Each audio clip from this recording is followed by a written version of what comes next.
going to go to May 22nd, 1976. An important day in my life. It was the day that Archbishop Lefebvre confirmed me in the evening.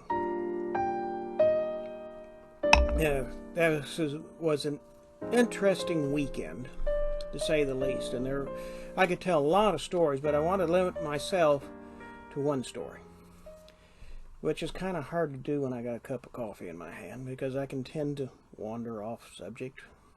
In any case,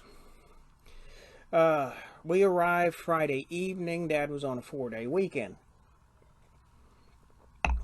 Dad, my brother, and I were all confirmed on that Saturday evening. Archbishop Lefebvre was already there. Well, Saturday morning, the confessionals at St. Jude's Shrine in Stafford, Texas, which is now an independent chapel. That's a totally different story. But yes, they used to be with the society. In any case, the confessionals were busy that morning. The priests that were there were, celebrating masses. Well, 3 priests arrived that morning from Mexico. Fathers Joaquin Sainz Arriaga, Fathers Moises Carmona, and Father Adolfo Zamora. You probably recognize the latter 2 names because they were later took bishops. But that's a totally different story as well. Well, in any case, they were celebrating masses. We were going through confessionals. None of the 3 priests speak any English. They were there to see Archbishop Lefebvre. Now, the reason this story is not out there, because the only society priests present were Fathers Anthony Ward and Hector Boldick.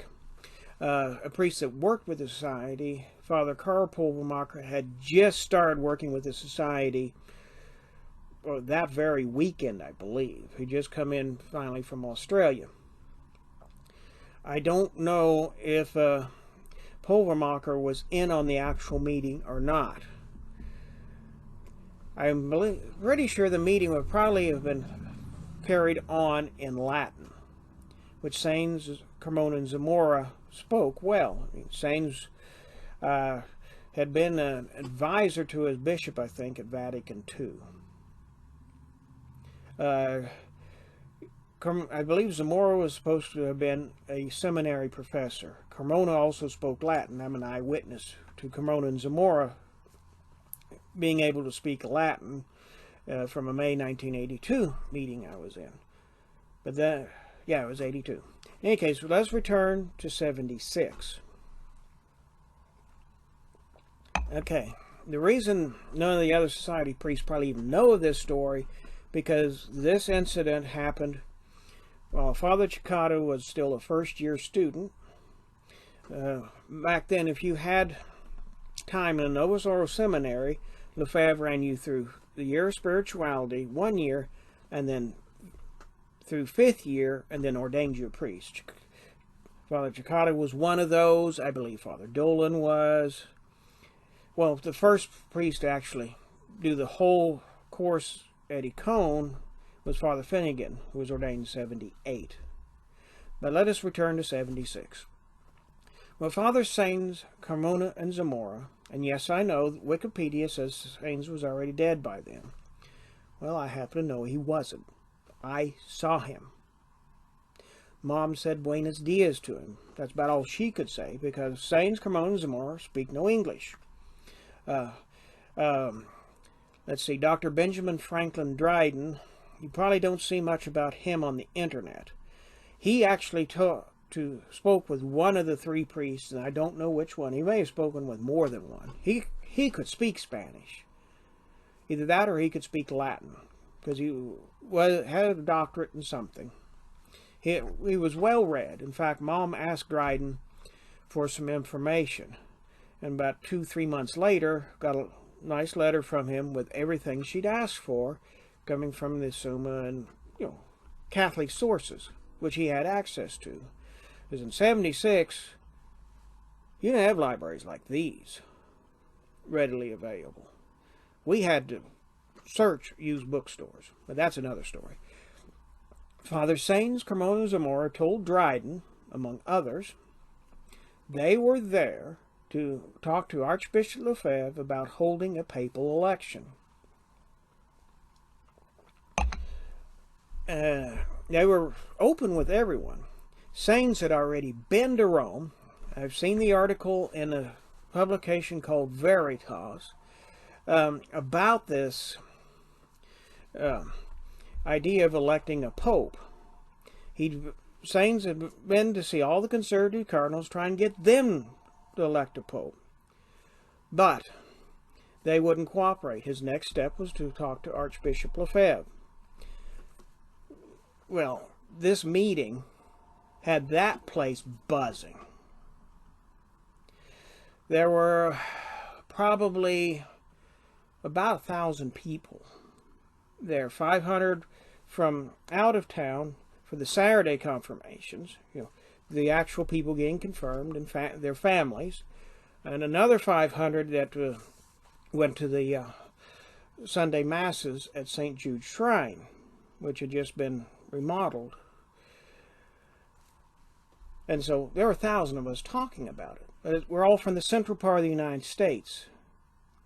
At that time, there was no seminarian from our part of the country in a society seminary.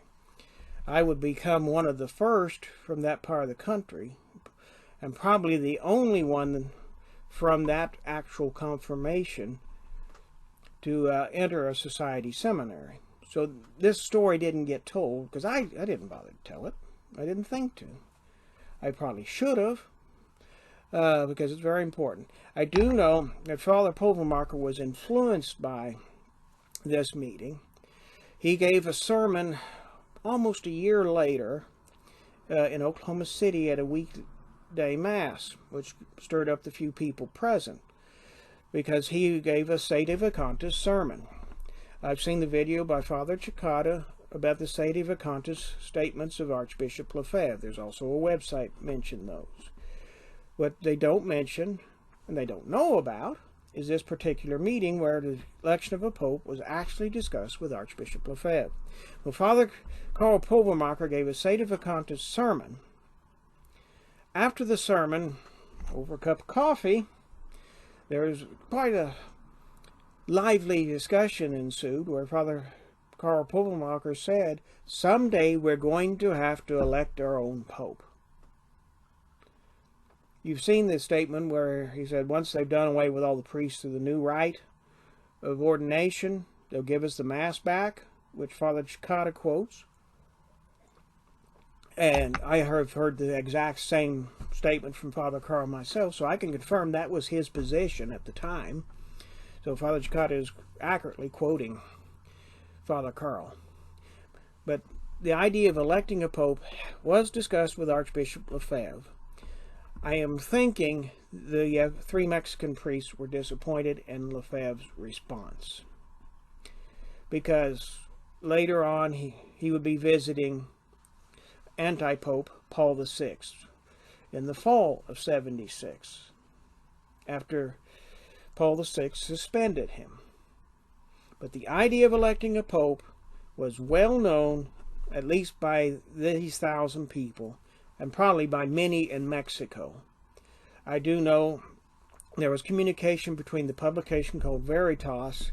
I think they had a website, but they didn't have much on it to begin with, and I think it's gone now. Because that publication came out of Louisville, Kentucky in the 70s and into the 80s, to the best of my knowledge. I don't know how long it continued beyond then. I'm sure whoever started it is probably dead by now. Oh, shoot. Some of the people I'm talking about, Mom's 92 years old, okay? They would be her contemporaries, and there are not a whole lot of people live to 92 years. So the election of a pope was being discussed in the 70s in Mexico and in the United States, and I'm sure that Trento, who Sainz Cremona Zamora worked with, was also in contact with people in Europe. I'd like to find some more connections. On this topic, though, there is no documentation, because I've been asked, is there any documentation on this? All I can say is what I heard. Mom can say what she heard. All you've got is our testimony. Now, some of those 1,000 people are probably still around. The place was buzzing. I'm sure they would remember. I hope they do. But I've enjoyed sharing this story with you over a cup of coffee. Have a good day. And go pour yourself a